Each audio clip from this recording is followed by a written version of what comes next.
Hello, and welcome to another episode of Unboxing with Paul.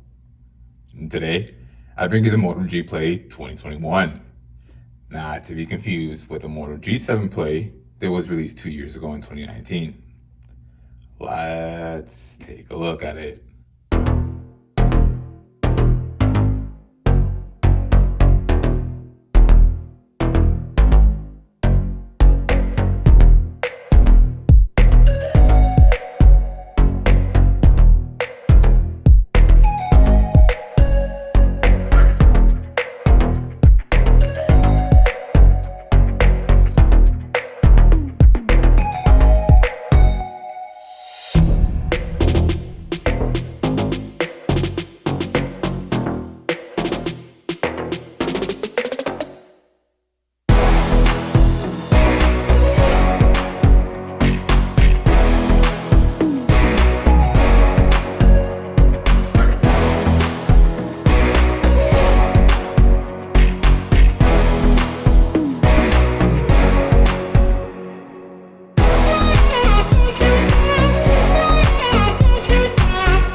Released just about a month ago, this phone hopes to step up Motorola's bottom line by bringing in some modern features that are a bare minimum, such as, I don't know, maybe USB-C.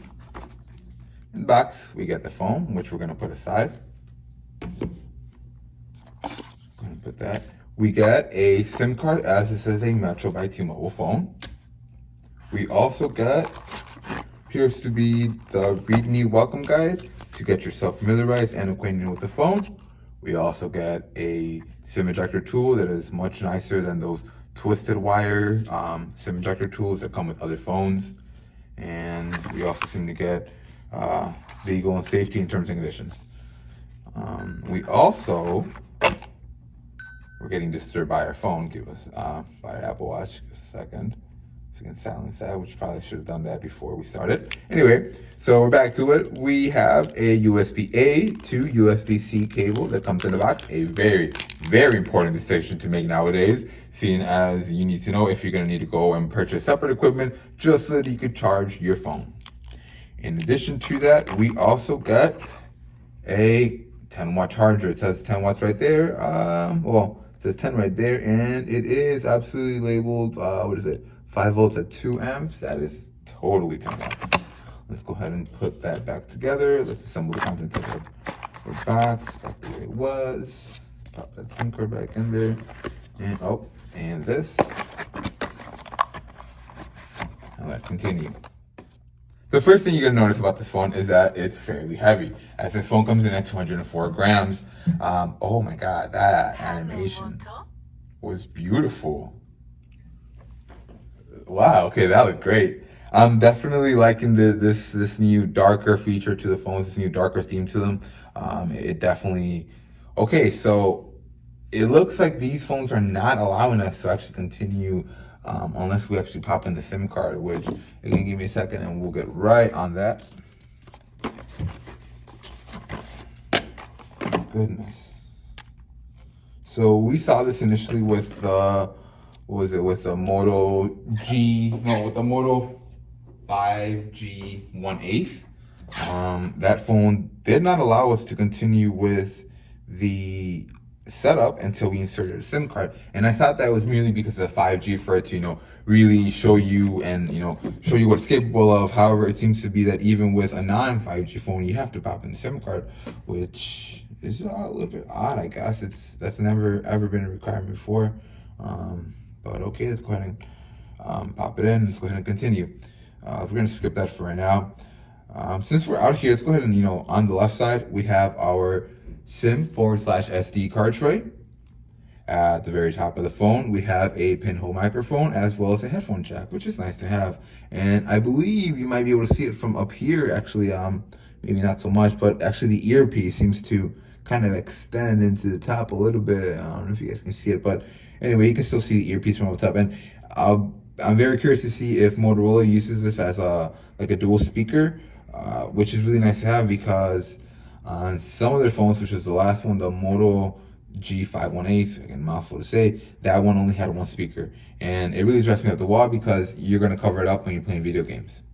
So we don't want emails. It's going to continue. And on the right side of the phone, we got our volume rocker, followed by again, can you see that, ladies and gentlemen? A textured power button. Forgive the terrible state of my nails. Let's go ahead and continue. And again, you guys know me. I don't like innovation. I don't like going in the future. I like clinging to the past. I like sticking to my old ways. So let's go ahead and continue with that 3-button navigation. Okay, that's a nice background. That's a nice phone. Let's go ahead and continue. At the bottom of the phone, we have what seems to be holes for a speaker housed behind this. And we also seem to get USB-C 2.0 for charging and data transfer. And finally, we also get another pinhole microphone. Let's go ahead and look at the back. I believe Moto calls this Misty Blue, which is, it's nicely, aptly named, as there is some sort of color gradient that it's lighter at the top and gets darker as you go to the bottom. It's a little hard to convey on camera because it kind of looks like I'm just playing with the light, but I'm really not. Back here we have our dual camera system, which is Motorola's attempt at trying to beef up their base camera. We have a 13 megapixel wide angle lens, followed by a 2 megapixel depth camera from, I guess, like portrait modes or something similar to that, as well as, I believe, dual LED flash, because I see a reddish looking one, or maybe, nope, disregard that. It is only one LED. I thought there was 2 in there. We also got the fingerprint scanner here, which is neatly tucked behind the Motorola logo. A nice touch and a nice feature to have today in the day and age where you have to be using a mask, and in case you want to lock it, you don't have to hike your mask down. It's nice to have. So again, right off the bat, you guys know that I love the user interface on Motorola. There is not many bloatware besides YouTube Music. I don't like that because not a lot of us use that, and I'm not a fan of included apps that are only there for you to pay for them, or the only way that you could use them would be for you to pay for them. But again, other than that, very, very nicely laid out phone. I like it on the left. If this were connected with Wi-Fi, which I'm gonna do in a little bit, it's gonna have and display Google related stuff, not a big speed, not other stuff, and I like that. I'm a fan of that. I believe, again, just like any Motorola phone, if I don't have to turn this on, let me see if I can just shake it. Yes, we do have a flashlight, karate chop flashlight enabled. Let's go ahead and shake it again, turn it off, and let's see if we have the quick capture enabled. So let's go ahead and twist it twice, and no, that was karate chop. Go ahead and twist it twice. Why does it keep doing karate chop? Maybe we have to enable the other one. Okay, so let's go ahead and go to the Motorola app so we can get acquainted with the rest of the phone, see the gestures, blah, blah, blah. Where's it at?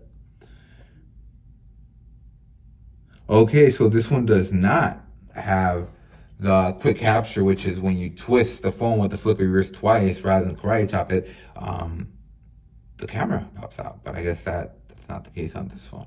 I guess that was only with older Motorola's or with the newest 5G Motorola phone that we just saw in one of our other videos, or that you guys are going to see pretty soon. But anyway, it's pretty nicely laid out phone. As far as specs goes, this is definitely a little bit, it's not trailing behind, but at the same time, it is like the bottom of the barrel as far as Motorola goes, because I believe we only have 32 gigabytes of storage, and those 32 gigabytes of storage are paired to 3 gigabytes of RAM. There we go. So as you guys can see, oh wow.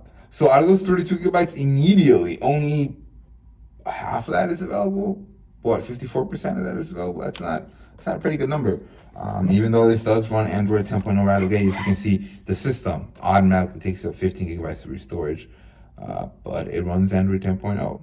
We also have an octa-core processor with 4 cores, clocked in at 1.6 gigahertz for lighter tasks, and 4 other cores clocked in at 1.8 gigahertz for those heavier, more power-intensive tasks. And as far as communication goes, we still have 4G LTE, we have dual band Wi-Fi AC, Bluetooth 5.0, USB-C, still 2.0, but unfortunately no NFC. And our selfie camera is a 5 megapixel. That seems to be a little bit on the basic side if you ask me. However, one of the biggest features about this phone more than anything is, again, it's step up to USB-C, and the fact that it's, again, just you can't beat that, man. Like, seriously, for its price and what it is, the Moto E was really good enough in my opinion, and they definitely stepped it up with this one. Much nicer color, much nicer design, and I like the fact that they have a USB-C. It's a nice phone. I'm sure that the camera is not going to be anything to write home about, especially if you go ahead and check it out. Let's go ahead and take a tour. Why not? I know Motorola usually likes to have cool stuff like spot color. I don't know, really like nifty, almost gimmicky stuff, which is sometimes useful, but not all the time. So this is a regular camera. Let's go ahead and see what our selfie camera looks like. So this is our selfie camera. But let's go ahead and try to take some video. So then this is what video looks and sounds like on the selfie camera of the Moto G Play. Yeah, I had to definitely look because I forgot what phone we were doing. But yeah, it's not terrible. It's definitely a little washed out. But I mean, it gets the job done, right? And then for our forward-facing camera, this is what video looks and sounds like on the forward-facing camera of the Moto G. Let's go ahead and see how that zoom looks.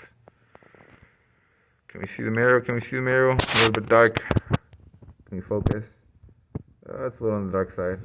Nothing to write home about, of course. Supposedly, we should be able to do like depth effect shots. It's okay. Let's go ahead and put this bad boy up on Wi-Fi and see what the video playback looks like. So then let's go ahead and see what video sounds like as you're streaming it. We're gonna check out our unboxing video of our lights when we were unboxing them. Let's go ahead and scroll up a little bit where we were actually getting to the good bits. And of course it did that on me. Of course, why wouldn't it? Why would it work perfectly, right? So this is what video looks and sounds like.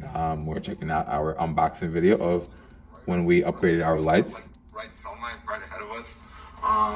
This is video. This is sound turned all the way up. And no, we just have that one speaker at the bottom, and it's obnoxiously tinny. Man, that really sucks. I was really hoping for a speaker up here, as it's big enough to be a secondary speaker. Man, they really, really disappoint. But let's see if maybe we can turn up the quality up a little bit higher and see if it looks any nicer. But yeah, I mean, it's fine. It's not. It's fine. It's completely adequate for day-to-day viewing. I feel pro already. Oh yeah. Oh yeah. Okay. Oh yeah. But yeah, I mean, it's okay. It's perfectly adequate. And before I forget, I definitely need to go ahead and run Geekbench for you guys. So again, we're gonna go over one more time. Let's go ahead and accept the 4 cores at 1.61 gigahertz and the 4 more cores at 1.8 gigahertz. Let's go ahead and run the CPU benchmark, and I will be back with you guys as soon as this is over. And we are finally done. So we got a 254 for the single core and a 1237 for the multi-core. Now that is not particularly impressive. However, that is impressive for a phone in this price range, particularly a bottom of the barrel, a completely starter, completely budget phone, especially coming from Motorola. A 254, much higher than that 180 something we got from the Galaxy A21, which this is about $100 cheaper than that. Let's see how we can compare against flagship devices. We got a 254, against OnePlus is $897. Let's see how we do. The Xiaomi Redmi Note 8 is $307. So we're trailing behind that, you know. For the multi-core, we got a 1237. What is it? Well, 1260 for the Xiaomi Redmi Note 7 and the 1277 for the Xiaomi Redmi Note 8. And what is it? Galaxy S8 is 1426. We're 1237. That's not terrible considering that was a flagship from 3.5, 4 years ago. You know, that's not the end of the world, but that's not bad. That's not bad. That's considerably way better than what I thought it was gonna do. Way better. I'm impressed. That's not bad at all. And you guys know, if there's other topics you'd like for me to talk about, if there's other phones you'd like for me to cover, go ahead and leave me a comment. And as always, thanks for watching.